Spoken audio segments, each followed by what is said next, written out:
Saya sangat diberkati dengan, berapa banyak yang diberkati dengan Kak Worship hari ini. Kita kasih tepuk tangan yuk buat teman-teman. Mereka udah nemeni saya dari pagi loh. Sepanjang pagi tadi sampai siang hari ini, luar biasa. Hari ini saudaraku saya akan masuk di bagian yang ketiga ya. Dari seri firman apa? Financial Wonder. Sejak dari minggu yang pertama, bicara soal Financial Wonder, saya mau kasih landasannya harus benar dulu ya. Karena kalau enggak hati-hati bicaranya financial wonder yang dikejarnya mujizat terus toh. Makanya di minggu pertama landasannya harus udah clear dulu. Hatinya. Bukan sekedar hartanya. Itu jadi landasan. Tapi kalau berbicara soal harta Pak. Matius 6 ayat 21 ngomongnya gini, di mana hatimu berada, di situ hartamu berada. Lah jadi masalah kan? Tadi bicara hati, sekarang ternyata hatinya berada di mana itu hartanya. Lah sekarang saudaraku artinya gimana? Ternyata caramu mengelola keuangan, caramu menggunakan keuangan itu bisa mencerminkan posisi hati.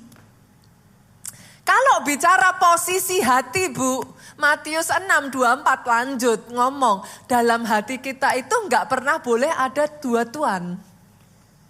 Either Tuhan atau Mamon. Lah padahal kalau bicara mamon, kita kemarin belajar dari bahasa Aram apa? Mamona, kan cantik. Artinya apa? Harta. Artinya apa? Segala sesuatu yang mendatangkan keamanan tuh di luar urusan Tuhan. Kan gitu. Nah kalau itu tidak jadi masalah uangnya, karena uang itu netral, terus yang jadi masalah apanya kalau gitu? Karena uang kalau enggak hati-hati menggeser posisi Tuhan di hatimu. Itu masalahnya. Makanya minggu pertama kalau saudara ingat, Tuhan tuh bukan mau ngambil Ishaknya. Tapi posisinya Ishak di hatimu, itu yang jadi masalah besar. Dari situ saudara saya jam tuh minggu berikutnya, kemarin baru aja saya bicara soal apa? Perpuluhan. Tarik nafas, turunkan. Tarik nafas, keluarkan. Keluarga Allah gak alergi keuangan ya? Enggak ya? Minggu lalu kita sudah belajar ya. Persepuluhan lahir dari revelation. Itu pewahyuan. Itu urusan antara saudara dengan Tuhan. Dia gak lahir dari hukum. Makanya gak ada paksaan. Karena lahirnya pada saat Abram ngalami yang harusnya mustahil, dia dengan 318 budak ngelawan 4 raja besar harusnya gak bisa menang. Dia menang. Dasar manusia. Kok keren juga ya. Menang nih. Sepersekian detik Abram lupa tuh. Tapi tiba-tiba disitulah Tuhan kirimkan Raja Salem siapa? Melkisedek. Melkisedek itu enggak ngapa-ngapain, dia datang cuma rilis blessing. Di dalam blessing itu dia ngomong, kemenanganmu yang ngasih Tuhan. Dari revelation itu Abraham sadar, aduh Tuhan, it's not me, not my power. Bukan hebatnya aku, bukan strategiku. Ternyata Tuhan. Disitulah Abraham berkata, aku memberikan persepuluhan, mengingat dia understand kemenangan datangnya dari Tuhan. Itu sebabnya saudaraku, yang mau tepuk tangan boleh kok tepuk tangan. Itu sebabnya yang namanya perpuluhan selalu datang dari revelation, itu prinsip iman. Dari situ lanjut ke siapa? Yakub. Di momen terendah dalam hidupnya. Kalau ada di antara saudara yang experience the same, saya berdoa ini, you experience God in your life. Sama seperti Yakub. Yakub dulunya ngomongnya apa? Itu Tuhan Allah nenek moyangku, Tuhan Allahnya Abraham, Tuhan Allahnya Ishak. Tapi di titik terendah itulah dia ngomong sama Tuhannya. Tuhan tuh paling seneng kalau ditantang kok sudah. Coba aja. Dia tuh paling seneng membuktikan itu jagonya Tuhan. Kalau engkau memberkati aku, kalau engkau melindungi aku, kalau engkau menyertai aku, sedemikian rupa aku kembali ke kampung halamanku. Engkau tidak pernah meninggalkan aku mulai sejak dari detik hari ini. Itu bukan Tuhannya Abraham, itu bukannya Tuhannya Ishak. Tuhan itu jadi Tuhanku. Disitulah Yakub berkata, 1/10 dari semua yang dia berikan, aku mengakui itu asalnya dari dia. Jadi mulai sejak hari ini, case close ya. Karena dia asalnya dari Revelation, gak perlu diperdebatkan. Artinya masing-masing urusan sama Tuhan. Hari ini teman-teman, saya akan bawa Bapak Ibu, saya akan ajak nih. Kemarin kita sudah berbicara tentang persepuluhan toh. Kita selesaiin ya, kita rampungin ya. Hari ini basically saya akan berbicara tentang persembahan khusus. Boleh gak sih saya tanya, ada di sini yang gak pernah ngasih persembahan? Jangan angkat tangan saudaraku. Lah nanti dari pagi juga ini pastornya aneh. Gak pernah ngasih persembahan kok disuruh angkat tangan. Semua dari saudara basically saudara udah pernah kasih persembahan. Tapi yang akan saya lakukan hari ini adalah sama-sama engkau ngasih persembahan. Landasannya, dasarnya, understandingnya harus dapat dulu. Prinsipnya harus benar. Karena kalau enggak sama-sama ngasih persembahan akhirnya sia-sia. Hari ini saya akan bawa saudara satu judul firman Tuhan yang gak bisa ditolak Tuhan. Yang gak bisa ditolak Tuhan. Loh kenapa kok yang gak bisa ditolak Tuhan? Karena konsep, saudaraku perhatikan ini. Konsep memberi itu bukan saudara hanya memberi. Memberi itu akan apa? Masuk kalau itu mengena di hati yang nerima. Tangkap dulu ya. Banyak orang pokoknya memberi aja. Banyak orang pokoknya cuman ini. Makanya saya katakan. Sejak dari hari ini sama-sama melakukan yang selama ini sudah kau lakukan. Lakukan gak dengan cara yang sama lagi. Saudara harus tahu bahwa highlightnya. Pemberian itu masuk kalau kena di hati yang nerima. Oke, sampai di situ dulu dapat dulu ya. Saya bawa lagi boleh? Oke, saya bawa lagi nih lanjutannya. Satu kali ada cerita seorang raja namanya Hiram, Bapak Ibu. Si Hiram ini raja Tirus. Dia adalah salah satu raja yang mensupport, masih ingat pembangunan bait suci Salomo? Nah, ini raja dibalik semua kayu-kayu dan emas yang ada di bait suci Salomo. Kita buka yuk. 1 Raja-Raja pasal 9 ayat 11 sampai ayat 13. Kita baca ayat 11 dulu, nanti dari situ saudara ngerti apa yang sudah dilakukan Hiram buat Salomo. Oleh karena Hiram, Raja Tirus telah membantu Salomo dengan kayu aras, kayu sanobar. Kalau kayu aras tuh kalau kita orang Indonesia tuh kayu jati gitulah saudara. Itu best of the bestnya kayu lah yang ada. Dan emas. Hebatnya Hiram saudara. Coba yuk sama-sama. Sebanyak apa? Yang dikehendakinya, nyanya itu Salomo. Jadi diminta berapa aja dikasih saudara. Ngeri enggak nih saudara. Maka pada waktu itu Raja Salomo memberikan kepada Hiram 20 kota di negeri Galilea. Good deal enggak? Ini Hiram enggak main-main loh Bu. Kok juga sihnya kok kota 20? Lah kok enak sekali. Jangan salah, ini Hiram mensupport Salomo 20 tahun. Ini dianggapnya 1 tahun 1 kota. Karena ya bangsa Israel pada saat itu enggak punya yang dibutuhkan gitu. Mereka apa sih kalau zaman dulu barter kan ya Bapak Ibu gitu, tuker gitu. Nah buat Hiram it's a good deal. Kenapa? Karena dikasihnya 20 kota. Tapi nanti dulu apa benar it is itu. Apakah itu memang seperti yang diharapkan? Kita lihat ayatnya yang ke-12. Tetapi apa yang terjadi saudaraku? Ketika Hiram datang dari Tirus untuk melihat-lihat kota-kota yang diberikan Salomo kepadanya itu, apa yang terjadi sama-sama 2-3? Maka semuanya kurang menyenangkan hatinya. Sebab apa? Itu ia berkata, macam apakah kota-kota yang telah kau berikan kepadaku ini, hai saudaraku? Maka orang menyebut tempat itu apa? Tanah Kabul sampai hari ini. Bapak Ibu saya luruskan dulu ya. Kata kabul yang dipakai di sini ini bukan tidak sama dengan terkabulkan. Jadi nanti saudara jangan salah paham. Oh kabul, ini kata dasar dari terkabulkan. Bukan. Kabul ini aslinya memang udah bahasa Ibrani. Bahasa Ibraninya memang kabul. Arti kabul ini apa saudaraku? Arti kabul ini sendiri adalah tidak berharga. Tidak menyenangkan. Dalam kaitannya dengan tanah yang diberikan Salomo, arti kabul ini tanah yang tidak menghasilkan. Tanah yang kurang baik. Kenapa? Ini tanah yang letaknya itu ada di bagian utara. Masih ingat gak saya pernah khotbah tuh? Bagian utara Israel yang pertama diserang. Nah, masih ingat ya kisahnya? Nah, tanah di daerah sana itu kurang strategis. Dia kurang subur lah, dihabisin terus sudah. Tanahnya tuh kurang baik. Dia kering, dia ya istilahnya nggak berkembang lah. Itu sebabnya disebut tanah kabul. Sampai-sampai Hiram terima 20 kota bukannya praise the Lord. Hiram ngomongnya apa? Macam apa ini saudaraku? Masa tanah begini yang kamu berikan? Sama-sama kita memberi Bapak Ibu ada dua pilihan.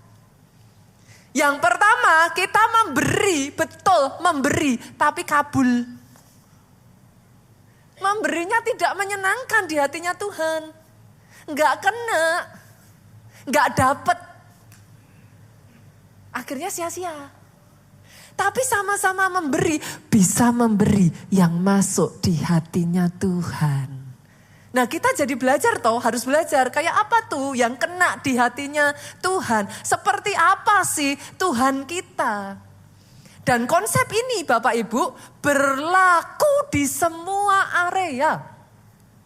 Oke ya, konsep ini berlaku di pernikahan. Saudara dulu sampai menikah, ini boleh saya lihat tangan-tangan terangkat. Yang suami istri datang di tempat ini boleh lambaikan tangannya. Nah dulu sampai menikah Bapak Ibu. Gak mungkin kabul dong. Ayo, kan pasti diusahain mati-matian tuh. Oh ke gunung ku daki, ke laut ku seberangi, kan gitu. Iya dong. Wah saudara sampai kena di hati. Kenapa? Itu pengorbanannya luar biasa. Sampai akhirnya saudara merasa gitu. Oh aku gak bisa hidup tanpa dia pastor. Makan inget dia. Tidur ingat dia, tidur bahkan sampai mimpiin dia pastor. Dari situ maka muncullah deng deng deng deng deng deng deng deng apa? Menikah. Pertanyaannya sekarang Bapak Ibu, lah setelah menikah gimana? Kalau dulu belum menikah, mau ketemu aja Pak, semprot kanan, semprot kiri. Pakai baju yang paling bagus. Itu kalau lagi kencan. Dandannya aja sejam, 2 jam di depan kaca. Sekarang habis menikah, ayo. Jangankan semprot-semprot pastor. Enggak mandi itu pastor. Bangun tidur pastor, masih ada lelehannya. Dasteran saudara. Lah terus gimana? Itu apa? Kabul. Suami istri jangan ngasih yang kabul. Kasih yang kena di hatinya. Saya itu terharu Pak Jotu pernah ngomong sama saya dan itu menyentuh hati saya saudaraku. Pak Jotu pernah ngomong kayak gini. Aku ini orang yang sangat berbahagia. Aku punya pernikahan yang bahagia. Saya tanya kenapa? Saya bilang gombal saya gitu. Saya bilang gombal, saya diketawain Pak Jo malah diginiin loh. Cewek itu kan senengannya digombalin tuh. Bapak nggak tahu saya buktiin aja bener apa enggak gitu. Kak Jo tuh ngomong loh dengerin dulu katanya. Orang lain udah punya istri, kepingin istrinya orang. Aku nih orang paling bahagia, aku mengingini apa yang aku punyai sendiri. Bapak Ibu, halo? Amin. Setelah nikah jangan kabul. Di pekerjaan juga sama. Ini konsep ini berlaku di semua area, saudara. Ada nggak di sini Bapak Ibu yang nulis CV, saudara taruh di CV saudara, mohon maaf saya ini kapasitas kerjanya kecil. Nggak bisa kerja sama. Jangan kasih tanggung jawab berat, mudah stres. Kalau saudara CV dimasukin kayak gitu, saya tanya, diterima apa enggak? Tendang, saudaraku. Tapi seringkali apa yang tertulis di CV sama realitas setelah diterima, before, after. Setelah diterima, nggak bisa kerja sama. Setelah diterima, bare minimum. Kalau nggak ada bosnya aja, nggak ada bos, main game. Begitu ada bos, ada bos datang, harus kerja.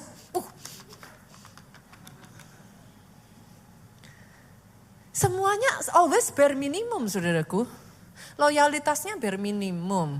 Punya agendanya sendiri, nggak memperjuangkan apa yang jadi misi dari perusahaannya. Saya tanya kalau seperti itu, bisa nggak tuh firman Tuhan terjadi? Terus naik dan tidak turun. Bisa nggak? Ya bisa. Karena apa? Kabul. Hari ini kalau saudara lupa khotbahnya apa hari ini, bilang aja, jangan kabul. Temanya apa? Kabul. Kenapa banyak orang kabul? Tidak menyenangkan, nggak mengena di hati. Akhirnya nggak bisa dibawa naik. Sama Tuhan juga sama. Nah, banyak orang Kristen doanya kabul, tapi minta dikabulkan.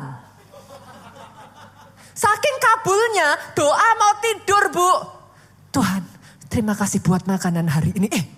Ingat doanya bukan doa makan, tapi doa tidur, saudara. Latah. Kabul. Doa tapi yang gak ada hatinya gak di situ. Sorry, saudara gak bisa tipu Tuhan loh. Tuhan itu kan roh. Jasmaninya boleh ada. Tapi yang dilihat Tuhan apanya? Rohnya toh. Lah kalau rohnya saudara melayang kemana-mana, ya percuma. Kabul. Tapi minta doanya dikabulkan. Nehi. Make sense gak Bapak Ibu? Ibadahnya jangan kabul. Pastor, kok ibadah kabul tuh gimana? Lah coba ibadah masuk sini keluar sini itu saudara. Kok bisa pastor? Lah ibadah gini terus tuh. Apa bisa masuk? Loh nggak bisa loh, jujur saudaraku. Manusia itu kalau saudara oke lah, saudara mau saya bisa multitasking pastor. Pulang nggak usah jauh-jauh minggu depan, pulang tanyain. Tadi khotbahnya apa? Ingatnya cuma itu kabul. Ibadahmu jangan kabul. Kalau memberi untuk Tuhan jangan kabul. Pelayananmu jangan kabul. Itu sebabnya hari ini saya akan membahas ini nih saudaraku. Supaya apa? Saudara udah ngelakuin loh. Tapi jangan ngelakuin dengan cara yang sama lagi. Sejak dari hari ini saudara tahu yang disuka Tuhan tuh yang mana. Karena gak penting kita yang ngasih, yang penting yang nerima. Nerimanya gimana? Masuk enggak? Kena enggak? Kalau enggak kena, percuma. Make sense Bapak Ibu? Boleh ya? Saya lanjut lagi boleh ya? Nah, sekalipun Salomo itu terhadap Hiram dia kabul saudara. Enggak baik. Hiram sudah all out, habis-habisan. Salomo balesnya seperti itu, enggak baik. Tapi Salomo sama Tuhan gila. Masih ingat posisi pengangkatan Salomo dilantik jadi raja Bu? Dia mempersembahkan 1000 korban bakaran. Saya tuh sampai penasaran saudaraku. Saya tuh sampai gini. Karena kan tiap zaman itu kan beralih ya saudaraku. Kita mesti ngerti ya di zaman itu yang common itu gimana. Is it common untuk memberikan 1000 korban bakaran? Ibaratnya kayak zaman sekarang.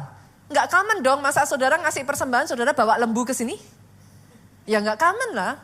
See? Jadi di setiap zaman itu juga ada kamennya. Dan zaman itu memang orang memberikan persembahan itu lembu sapi, kambing domba Pak, atau merpati. Itu. Nah, cuman saya tuh ngecek Bapak Ibu, emangnya kaman ya ngasih persembahan sampai 1.000 korban kayak gitu? Ternyata enggak Bapak Ibu, rata-rata orang tuh kalau ngasih ya cuman satu. Satu lembu aja harga berapa saudaraku, kan? See, it's so expensive kan. Jadi rata-rata cuma ngasih satu. Kalau pas ada acara-acara spesial 3 atau 7, itu aja udah amazing Pak. Puluhan itu udah kayak consider to be wow gitu. Ini Salomo 1.000. Gila. Tapi tahukah saudara, sebagai gantinya, kita lihat ya, 1 Raja-Raja, pasalnya yang ke-3, ayatnya yang ke-5. Malam itu pada saat Salomo ngelakuin itu saudaraku, Tuhan itu hadir dalam mimpinya Salomo Bu. Tuhan ngomong apa nih? Amazing saudaraku. Berfirmanlah Tuhan, mintalah apa yang hendak ku berikan kepadamu. Saudara tahu next ceritanya? Salomo minta apa? Hikmat. Satu momen tapi merubah arah kepemimpinan Raja Salomo seumur hidup. Jadi satu momen itu. Saudara bisa nangkap gak apa yang saya maksudkan? Itu sebabnya sama-sama memberi. Saudara pastikan itu sampai ke hatinya Tuhan. Saudara cek deh di sepanjang Alkitab ya. Buat saya tuh kayak amazed aja saudara. There is something about giving. Itu yang somehow gak tahu gimana kena tuh. Padahal kalau kita renungkan, giving itu kan yang terima uangnya, Alkitab juga ngomong kan, yang terima di bumi kan manusia. Untuk saudara kan saudara berikan ke gereja toh. Tapi ternyata itu naik ke atas. Masalahnya actually it's not about the money saudara. Tapi lihat ini saudara, ini prinsip ini saudara harus bisa nangkep nih. Giving itu a mixture. Dia perkawinan dari faith and love. Itu yang bikin giving itu somewhat special for God. Setujukah saudara kalau saya ngomong gini? Giving is an act of faith. Setuju gak? Loh saya ada ayatnya saudara. Satu kali Yakobus sedang ngomong nih. Iman tanpa perbuatan pada hakikatnya mati. Tunjukkan imanmu tanpa perbuatan. Aku akan menunjukkan imanku dengan perbuatan. Nah disitulah Yakobus 2 ayat 21 tuh saudaraku. Kita lihat ya. Bukankah Abraham bapak kita dibenarkan karena perbuatan-perbuatannya? Tapi pertanyaannya jadi gini, perbuatan yang mana? Yang sampai membenarkan Abraham. Itu sampai disebut oleh Alkitab loh. Ibrani kalau saudara baca, imannya Abraham itu membenarkan dia. Yang mana? Kok sampai ngena sedemikian rupa itu mendapat perkenanan Tuhan. Ketika ia mempersembahkan Ishak anaknya di atas mezbah.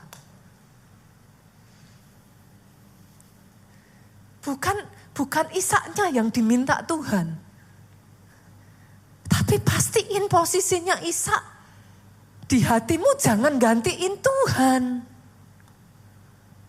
Di mana hartamu berada, di situ hatimu. Itu yang jadi masalah.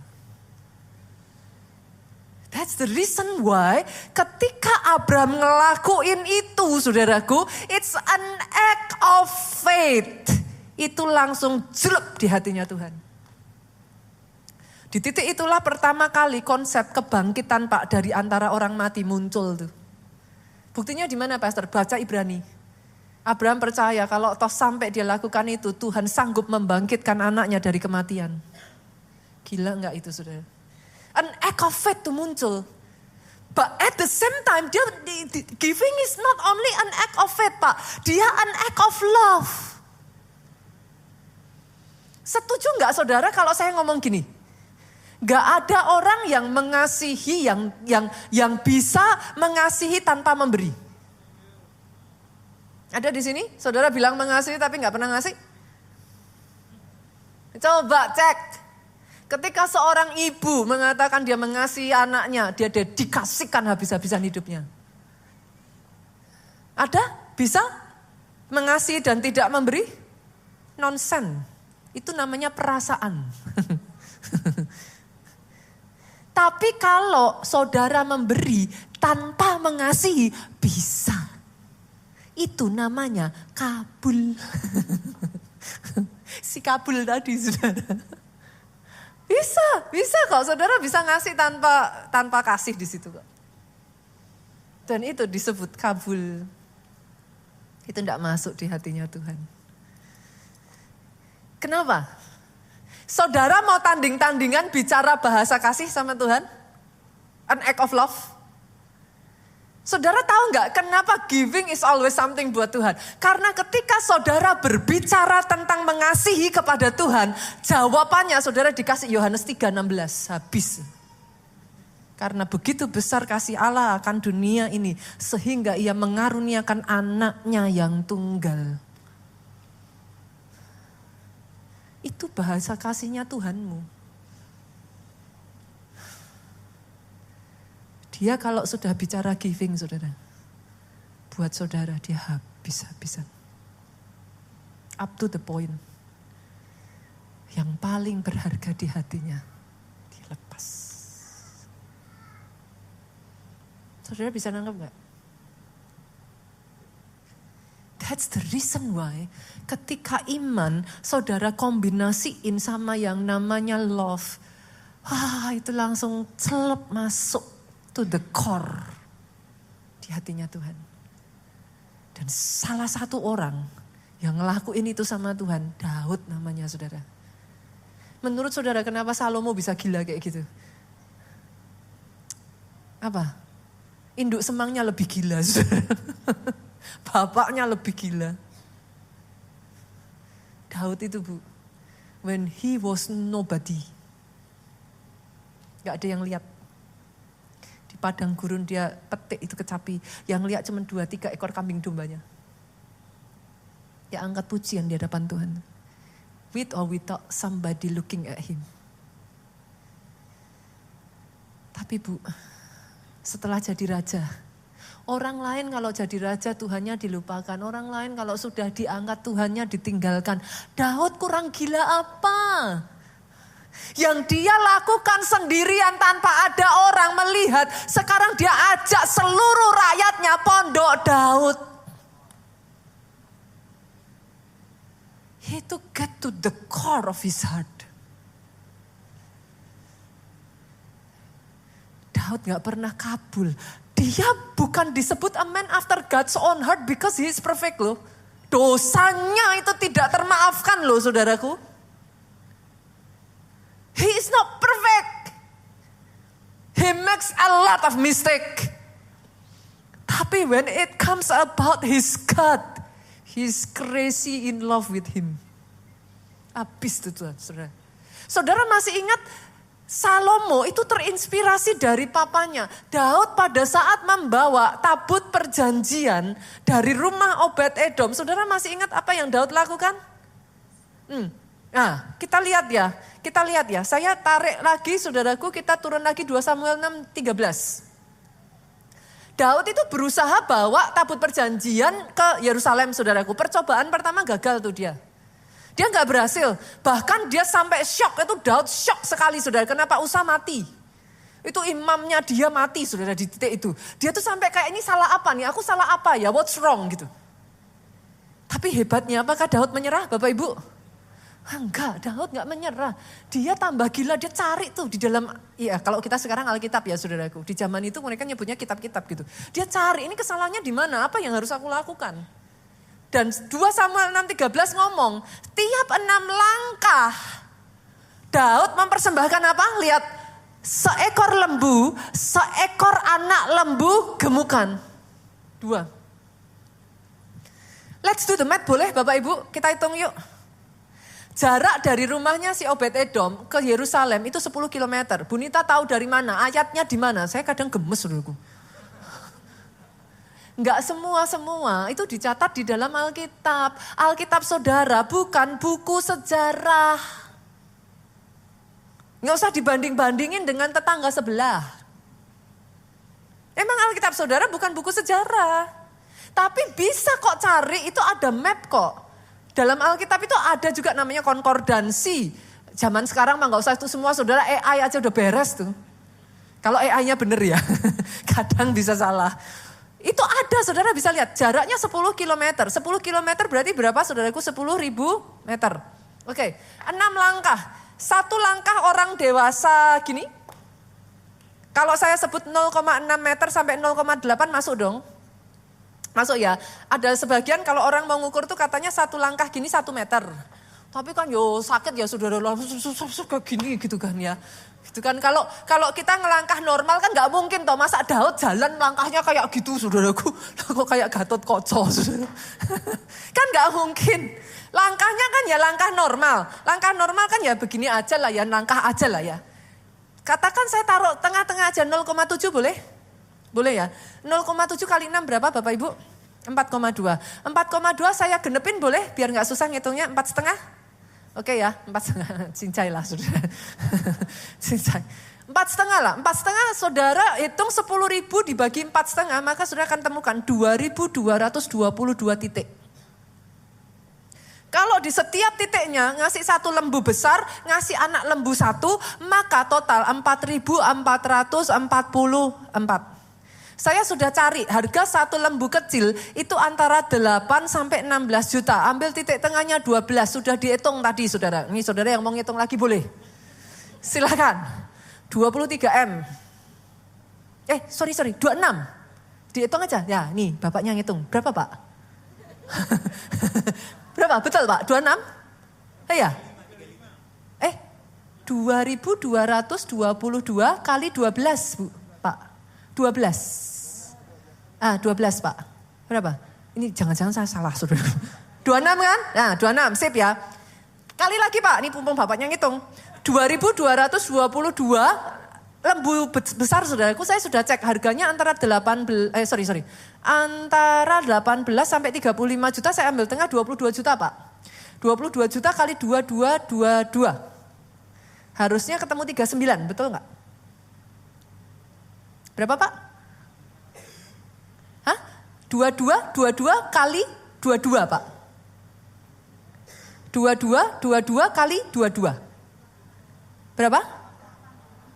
48. Oke, saya ambillah yang manapun terserah saudaraku. 48 tambah 26 berapa? 74 M. Hanya demi mindahin tabut perjanjian. Gila enggak tuh?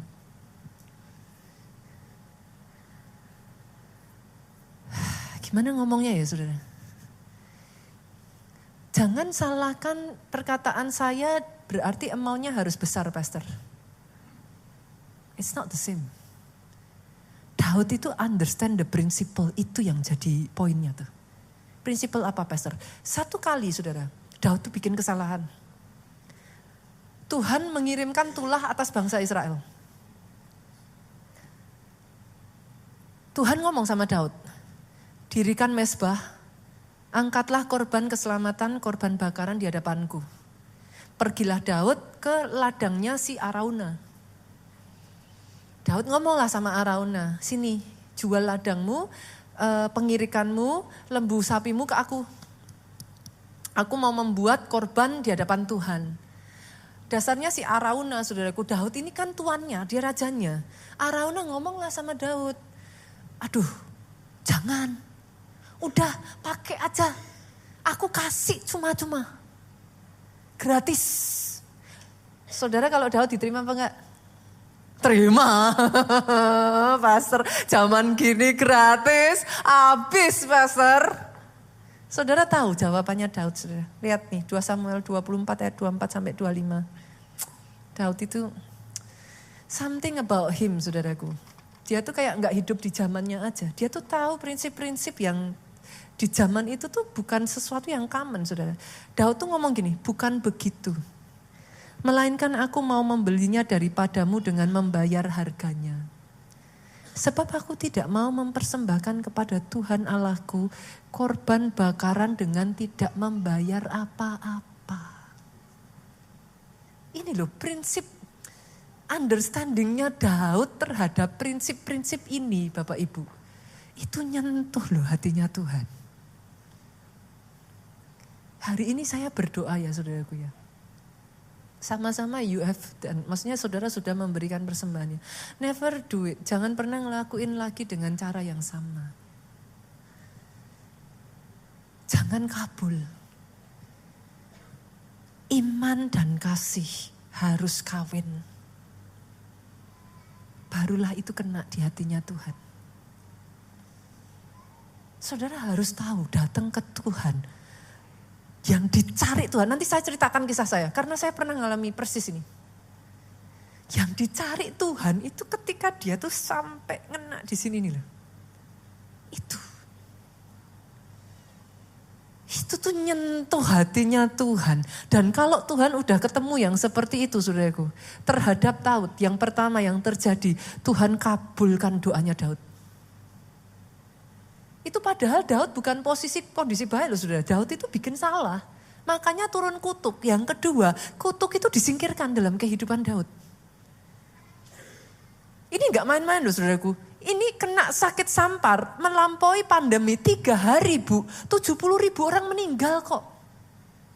Pandemi aja gak menang.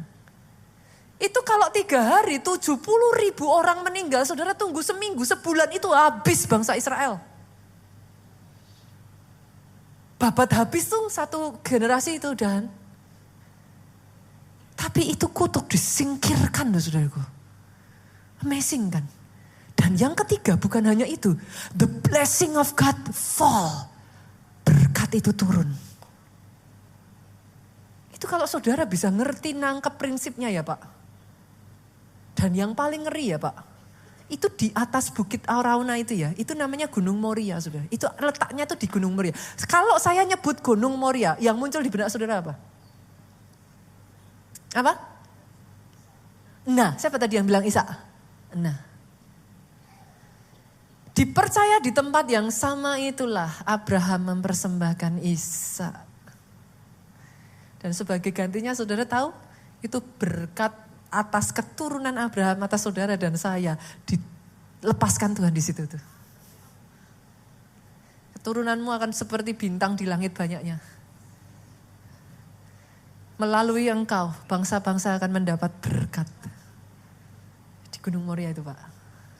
Bukan hanya itu saja, tempat itu dipercaya at the same time saudaraku. Adalah tempat di mana bait suci Salomo berdiri. Ngeri ya. Saudara masih ingat apa yang terjadi ketika bait suci Salomo berdiri? Ada yang masih ingat? Baca nanti di Alkitab. The Shekinah glory itu fall. Itu imam-imam tua-tua sujud menyembah tuh sampai ke tanah. Itu saudara combine tiga-tiganya then you understand. Ketika apa yang kau angkat di hadapan Tuhan, itu kena di hatinya Tuhan. Itu ngeri, saudara. Itu merubah seluruh sejarah hidupnya Daud. Merubah seluruh sejarah hidupnya Abraham. Merubah seluruh sejarah hidupnya Salomo. Saya tarik lagi ya saudaraku.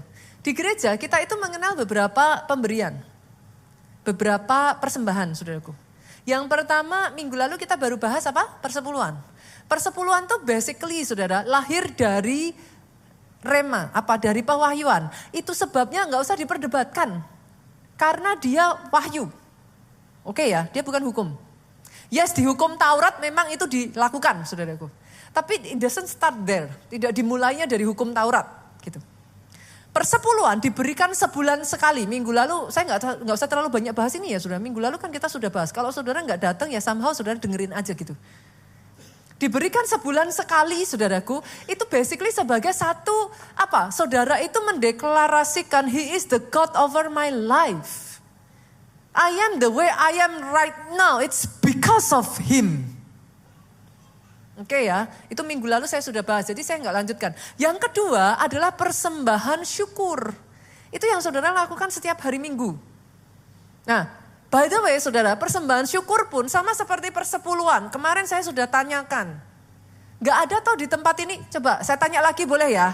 Just to make sure. 10 tahun ada di sini yang ibadah lebih dari 10 tahun? Jemaat lebih dari 10 tahun. Ini Pak, saya nggak ketemu ya. Nggak janjian telepon ya. Oke. 10 tahun pernah nggak ditelepon? Saya telepon udah ngasih persepuluhan atau belum? Nggak ada ceritanya di gereja kita. Even ya saudaraku, persembahan mingguan, kita ngasihnya sekarang didorong untuk pakai apa? QRIS kan? Kita sudah nggak ngedarin kantong persembahan kan? Mana saya tahu siapa kasih siapa enggak? Yang mengerti katakan amin. Yang mengerti angguk-angguk kepala yang keras. Lah ya nggak ada yang tahu. Saudara mau ngasih, saudara mau nggak ngasih. Nah ini urusannya sama Tuhan. Boleh ya Bapak Ibu? Jadi nggak ada keterpaksaan ya. Nggak ada, jangan merasa nanti kayak, nanti dilihatin pendetanya. Nanti di absen. Enggak Bapak Ibu, saya nggak akan berdiri nyalamin saudara dan tanya, sudah belum ngasih persembahan?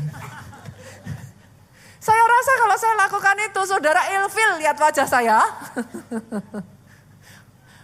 Yang mengerti sekali lagi anggukan kepala.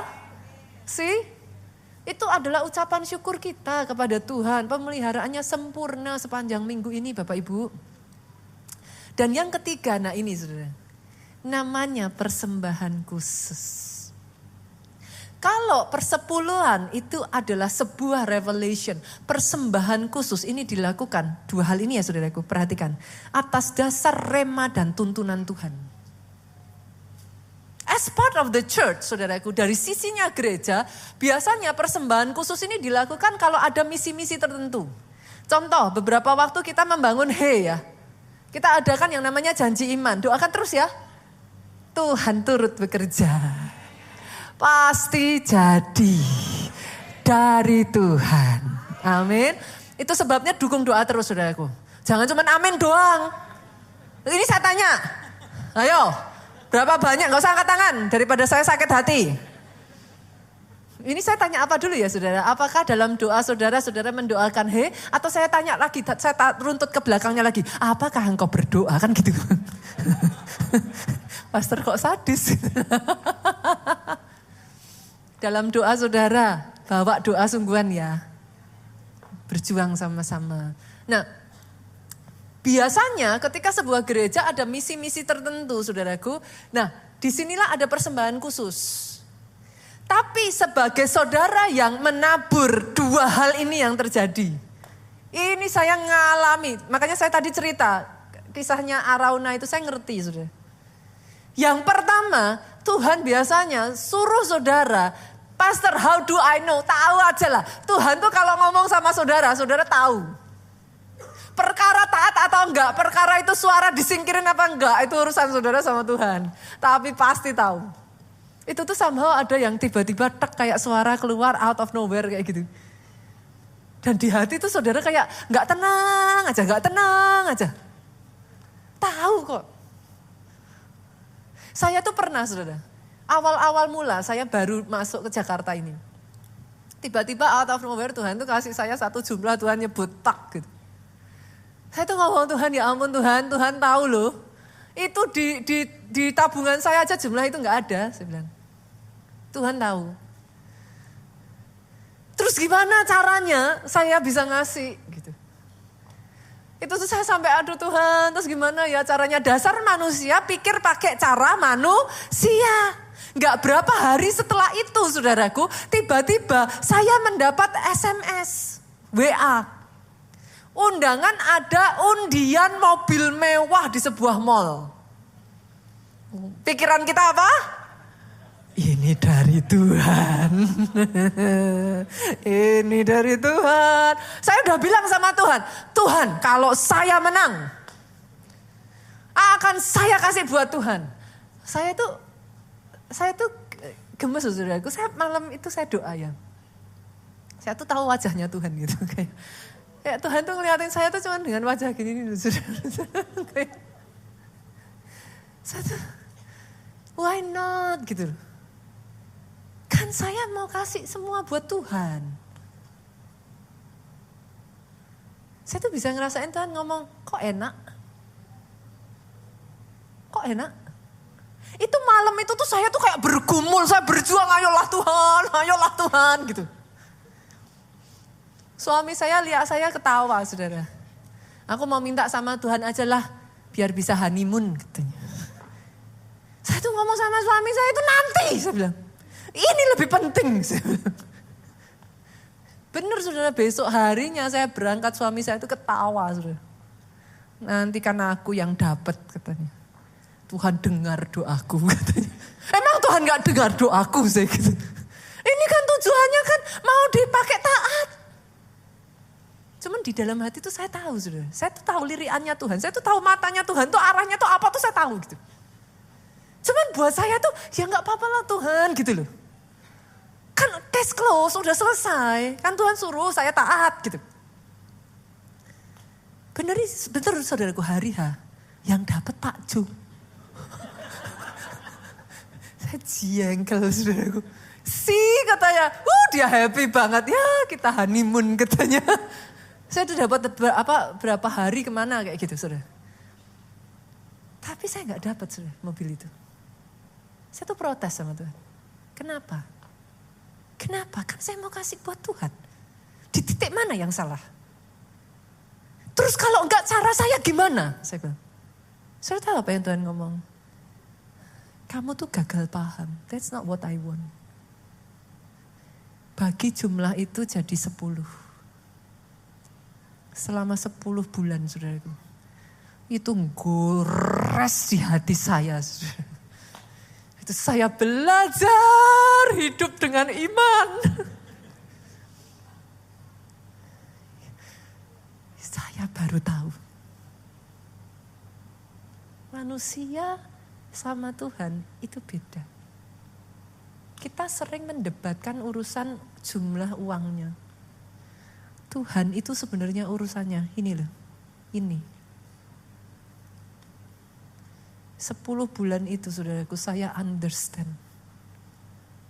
Saya nangis tuh di hadapan Tuhan. Now I understand kenapa yang pertama persembahan khusus ini ya saudaraku. Dia stretching out faith.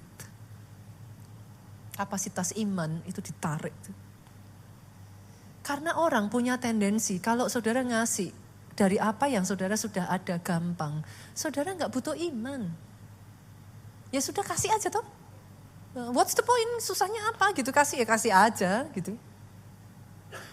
Tapi sometime akan ada momen-momen tuh. Saya hanya bisa ngomong ini saudara. Di titik itu jangan lewatkan. Itu kalau pas Tuhan ngomong kayak gitu ya, itu gak setiap saat Tuhan ngomong. Tapi kalau itu keluar tuh, jangan lewatkan. Nanti di situ saudara akan mengalami yang saya alami, amazing pemeliharaan Tuhan itu. Saudara akan dibuat takjub, berjalan bersama sang pembuat mujizat itu. He is so real. Dan di momen-momen itu lucunya lagi, apa ya saudara? Gak tahu gimana kayak fall in love terus aja sama Tuhan rasanya tuh gitu. Kayak Tuhan tuh begitu deket gitu. Kayak kerasa sekali di hati Tuhan itu, kayak rasanya Tuhan itu berarti sekali gitu. Itu yang Tuhan mau. Dan yang kedua, ini baru aja, ini saya pengkhotbah ya Bapak Ibu. Jangan berpikir bahwa karena saya pengkhotbah, saya tuh udah tahu nanti bahan khotbah bulan Mei. Enggak saudara. Betul, bahan khotbah kita tuh udah keluar jauh-jauh hari saudara. Tapi sebagai pengkhotbah lah, karena tiap minggu khotbah. Kalau saya udah belajar 5 bulan dari sekarang, hilang saudaraku. Jadi biasanya saya akan belajar 1 minggu ya untuk 1 minggu itu. Saya baca ini, saya tuh ketawa sampai karena saking ketawa akhirnya nangis sudah. Saya tuh gini, ya ampun Tuhan, ini toh Tuhan maksudnya Tuhan. Akhir Januari sudah, saya ditantang Tuhan lagi. Beda dengan yang waktu awal itu. Still it's something for me. Tapi saya ditantang Tuhan, saya ada jumlahnya, saya bisa ngasih. Tapi dasar manusia, dasar ibu-ibu. Tuhan kebutuhan masih banyak Tuhan. Pasti dikasih Tuhan, masa ya enggak. Pokoknya taat lah Tuhan, taat. Tapi tunggu ya Tuhan, bentar aja. Ini pas ada kebutuhan. Bentar aja Tuhan, bentar aja. Saya tuh nawar sudah. Tapi gimana sih, saudara yang pernah ngalami yang saya alami, saudara tahu apa yang saya katakan, itu di hati itu kayak diaduk-aduk, gak tenang aja tuh hati. Sampai satu kali tuh, iya Tuhan, iya tahu Tuhan. Nawar lagi, boleh gak kayak dulu itu? Dibagi-bagi. Saudara tahu sih, saya almost bisa melihat matanya Tuhan tuh kayak pandangan yang psst, gitu dulu saudara. yang kayak petir gitu tuh saudara. Saya tuh kayak, itu ketika Tuhan kayak pandangannya kayak gitu tuh saya udah langsung tutup mulut, saya udah langsung iya Tuhan, ya hari itu juga saya nggak ngomong apa-apa saudara. Langsung saya kerjakan saudara. Tapi yang saya nggak tahu saudara, sejak saat itu, ini poin yang kedua, terobosan demi terobosan, apa yang saya doakan yang tadinya tuh kayak kekunci gitu. Ini kenapa ya gitu. Itu tuh kayak just like that, tak. Saya tuh cuman istrinya melongo gini. Nah biasanya di titik itu manusia akan gini, tahu gitu dari kemarin-kemarin kan gitu. Dasar manusia. Tapi the point is not that. Obedientnya itu. Jadi saya cerita gini sama saudara jangan copy paste ya. Karena kata kuncinya apa tadi? Rema dan tuntunan Tuhan. Pastor cerita gitu. Saya coba. ya tidak pernah ada salahnya lah saudaraku. Tapi kata kuncinya saudara harus tahu, it's about rema. Itu tuh bicara tuntunannya Tuhan. Dan ketika Tuhan bicara, you obey. Itu tuh yang kena. Jangan lewatkan tuh titik itu. Saya tutup dengan kisah ini ya. Satu kali saudaraku, ada seorang pengembara saudaraku. Dia pergi berkeliling, sampailah dia sebuah padang gurun yang luas. Pemain musik worship leader singer boleh maju. Di padang gurun itu dia gak menemukan air, dia sudah kehausan, saudara, up to the point yang dia sudah benar-benar lemas sekali. Sampailah dia di sebuah bangunan kuno, saudaraku, dan di situ ada pompa air tua, Bu. Di samping pompa air tua ini, terlihat kayak pompa air juga udah kayak gak bekerja gitu lah, udah tua gitu. Tapi di sampingnya pompa air ini tergeletak satu botol air kecil. Dengan tulisan, jangan diminum. Tuangkan air ini ke pompa. Kepompalah. Nanti air akan keluar. Setelah selesai, isi lagi botolnya untuk orang berikutnya. Tulisannya begitu sudah. Tapi dasar si bapak ini udah lemes banget dan dia udah bener-bener kehausan sudah. Dia mikir dong. Sekalipun botol kecil, setidaknya saya bisa minum. Kalau saya masukin, iya kalau air keluar. Lah kalau nggak keluar, habislah saya. Udah nggak dapat botol kecil, nggak bisa dapat air. Tinggal tunggu waktu saya akan mati. Tapi setelah dia berpikir, oke lah. Dia tuangkan air itu ke pompa. Ke pompa tuh. Kadang kan kalau pompa sering gitu ya saudara, harus ini kan dulu kan. Nah itu tuh harus baru bisa kan. Nah dia pompa. Keluarlah tuh airnya. Dia senang sekali, bukan cuman minum sampai sepuas-puasnya, dia mandi saudara. Mandi seger. Dia ingat pesannya. Jangan lupa tinggalkan satu botol untuk orang berikutnya. Dia masukkan tuh air ke botol.